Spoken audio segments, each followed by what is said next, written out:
J'ai longé les côtes scintillantes du Maroc et de Mauritanie. De mon hublot, j'ai vu l'ondulation des montagnes s'étirer vers les brumes de l'Atlas, le relief quadrillé des villages et l'ombre des palmeraies, le serpent des rivières se glisser vers l'horizon.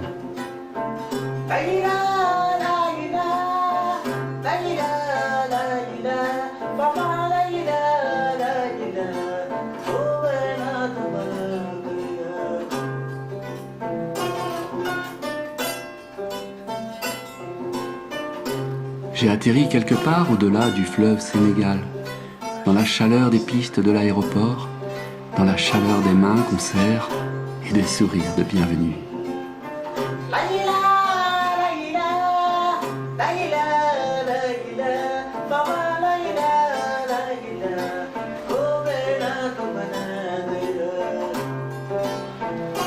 Me voilà, africain par le sol, de cette terre ocre qui jaunit au soleil, et spectateurs étrangers, anonymes, des cris de fièvre électorale, des affiches avec des lendemains qui chantent le long des pistes poussiéreuses.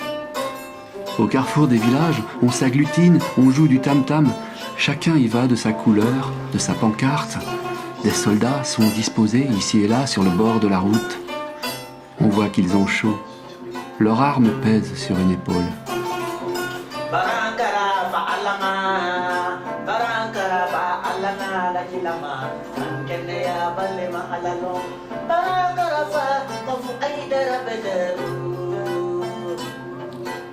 Et me voilà dans une brousse d'acacias et de rogniers.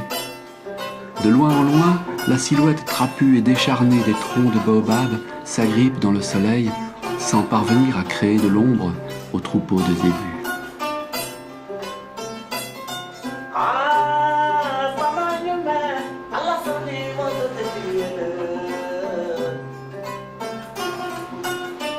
Moi, l'Africain de passage, l'hirondelle en migration pour l'hivernage, je me suis arrêté au bord d'une route peu fréquentée ce matin-là.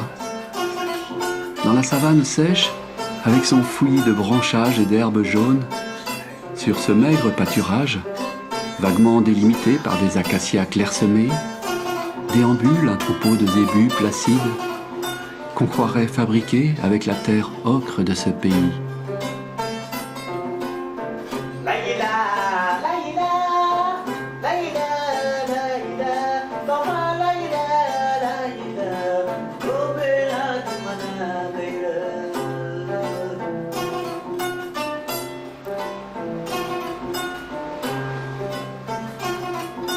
À l'arrière-plan, les silhouettes de 2 ou 3 jeunes.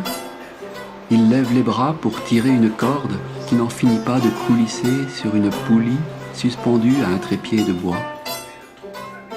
Ils veulent abreuver le troupeau famélique. Ils sont en quête de l'eau précieuse qu'il faut aller quérir sous l'écorce terrestre.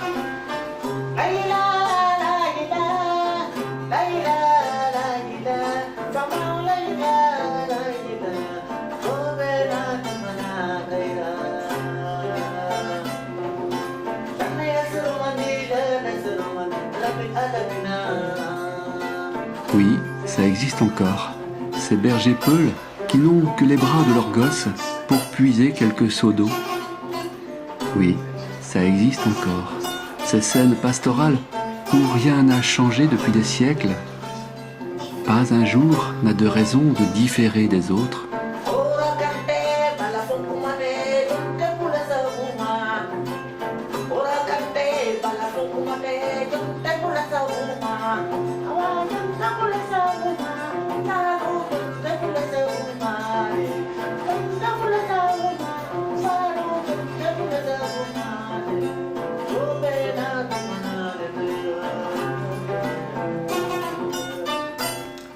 Et me voilà du côté de Dakar, du bon côté, celui des résidences cossues et des paillotes climatisées, près de la plage.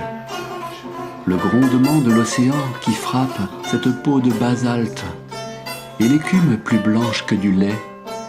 On peut même s'y baigner. Les serveurs sont au bar pour servir les boissons.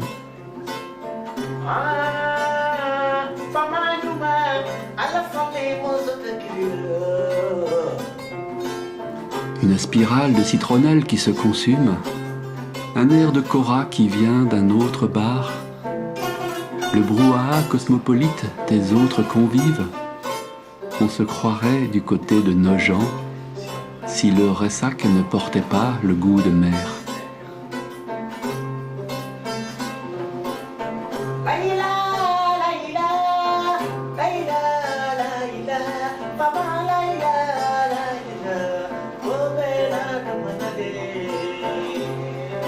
La nuit réverbère le halo de Dakar.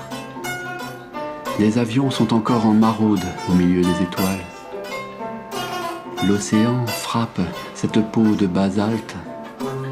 L'Afrique est en sommeil. Et le Brésil, encore ensoleillé au-delà de l'horizon, est peut-être déjà dans l'arôme de notre tasse de café.